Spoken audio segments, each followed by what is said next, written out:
Working in facilities maintenance, knowing the right tool for the right job gets the job done. My name is Ricky and I'm studying facilities maintenance at Job Corps. I tell every new student, it all starts with knowing the right tools. Grab you a couple of levels, grab you a couple of tin snips, okay?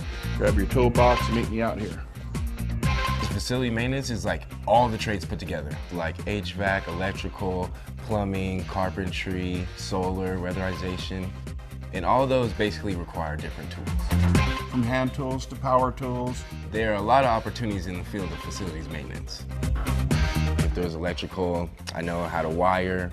For plumbing, I know how to put a sink together. It all starts with a skill. At Job Corps, they teach you those skills. Everything starts with knowing your tools, and then it ends with a great career.